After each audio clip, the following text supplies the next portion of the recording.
সন্ধ্যা, সবাই কেমন আছো? আশা করছি সবাই ভালো আছো। তোমাদের ভালোবাসায় আমরাও ভালো আছি। বড়দের প্রণাম আর ছোটদের ভালোবাসা জানিয়ে আমি আমার ছোট্ট ব্লগটা শুরু করছি। সন্ধ্যাবেলায় আচার নিয়ে কি করছি এই কথাই ভাবছো তো? কিছু করার নাই, আমরা নিজের মর্জির মালিক না। এখন সুতো কাদের হাতে জানো? সেটা হচ্ছে মেয়েদের হাতে। তারা যখন যেটা বায়না করবে তার সামনে সেটাই তুলে ধরতে হবে, না হলে এই ব্যাস বিশ্ব ব্রহ্মাণ্ড এক করিয়ে দেখিয়ে দেবে। তার এখন সন্ধ্যাবেলায় ইচ্ছে হয়েছে আচার খাবে, তো আচার দিয়ে নিই, না হলে লক্ষ্মী পুজো হবে না। মানে পড়তে বসার সময় খুঁত খুঁত করেই যাবে আর আমারও মাথা গরম হয়ে যাবে, আমিও টাক ডুম বাজিয়ে দেবো।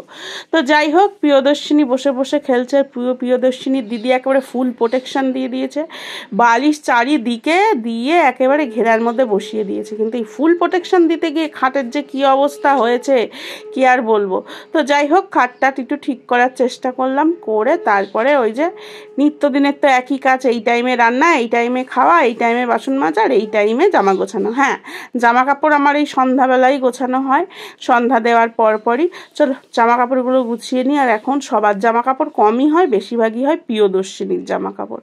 ছোট ছোট জামা কাপড় যদি বড় বড় হতো যে কত হতো তার ঠিক নেই। মেয়ে আমার দিনে মনে হয় 9 থেকে 11 বার ড্রেস চেঞ্জ করে। আর মেয়ের কথা কি বলবো, মেয়ের মাকেও সেই ড্রেস চেঞ্জ করতে হয়। যতদিন ছোট ততদিন করতেই হবে।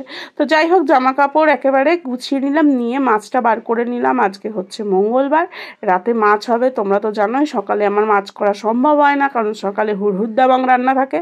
তার উপরে আবার মাছ করব কার জন্য? বাড়ির কর্তা সেই খেয়ে যেতে পারবে না, নিয়েও যেতে পারবে না, কারণ তোমাদের দাদাদের অফিসে মাছ মাংস ডিম নট অ্যালাউ। এর জন্যই সাত সকালে মাছ করি না। আর আমার বড় মেয়েটাও খুব বেশি পছন্দ করে না মাছ। তো দেখো, মেয়ের নামে বলছিলাম আর মা কী করছে দেখো, তেল দিয়ে মুড়ি মেখে তার মধ্যে আবার নিয়ে নিয়েছি একটুখানি আচার। এর মধ্যে কিন্তু পেঁয়াজ কাঁচা লঙ্কা দিলে আরও টেস্ট হয়, কিন্তু ওই যে আমার বড়টা খাবে না। 2-1 গাল যদি মুড়ি খায় তাহলে তোমার ভাগ্য খুলে যাবে, এর জন্য শুধু পেঁয়াজ লঙ্কা দিইনি।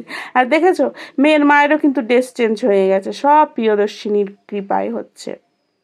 বাচ্চা কাচ্চা যত দিন আসছে তত আপডেট হয়ে যাচ্ছে। আমার দেবাগ্নি তো মাত্র 8 বছরেরই বড় প্রিয়দর্শিনীর থেকে, কিন্তু দেবাগ্নি যেগুলো করেছে সেগুলো কিন্তু প্রিয়দর্শিনী করে না, তার থেকেও একেবারে ডবল করে। দেখছো না, খুব দুষ্টু, খুব দুষ্টু। তো যাই হোক, মা ওদিকে লতি কেটে দিচ্ছে। আর আজকে করবো আমি মাছের ঝাল, তাও আবার সর্ষে বাটা দিয়ে। হ্যাঁ, আমরা রুই মাছের ঝোলটা কিন্তু সর্ষে বাটা দিয়ে মাঝে মধ্যে করি। তার কারণ কি বলো তো, পেঁয়াজ রসুন আমার খেতে ইচ্ছা করে না, জানো তো। একটু বুদ্ধি খাটিয়ে সর্ষে বাটা দিলে তোমাদের দাদা ভাবে ওতে বোধহয় পেঁয়াজ রসুন দেওয়া আছে, ওই দিয়েই খেয়ে নেয়, সর্ষে আর কাঁচা লঙ্কা বেটে। তো যাই হোক, ভাতটা হয়ে গেছে। আমার ভাতটা না কেন যে এরম হচ্ছে জানি না, চালটা সত্যিই খুব খারাপ গো। একদম গলে যায় চালটা, কিন্তু যখন আমরা খেতে যাই উপরটা গলা, ভেতরটা থেকে যায় কেমন যেন শক্ত, আর কেমন যেন স্প্রিং করে, যেন চাল কম মনে হয়, যেন রাবার। তো যাই হোক, পেঁয়াজ কেটে নিচ্ছি। না, মাছে পেঁয়াজ দেবো না, এই কচুরলতি পেঁয়াজ আর হচ্ছে নুন হলুদ আর একটু রসুন কুচি দিয়ে, আর হ্যাঁ শুকনো লঙ্কা দিয়ে ভালো করে মেখে ঝাঁকানাকা করে তেলের মধ্যে দিয়ে নেড়ে চেড়ে ব্যাস আস্তে আস্তে হয়ে যাবে। এই লতিটা তাড়াতাড়িও হয়, খেতে কিন্তু দারুণ হয়। আর দেবাগ্নি আমার ওই সর্ষে বাটা খাবে না। আমাদের সময় বাপু ওইসব ছিল না, জয়েন্ট ফ্যামিলি ছিল, যা পারতাম তাই হাবজে গুবজে খেয়ে নিতাম, যে যা দিত। তো চলো, মায়ের ভাতটাও বেড়ে দিয়েছি, আজকে মা ভাতই খাবে।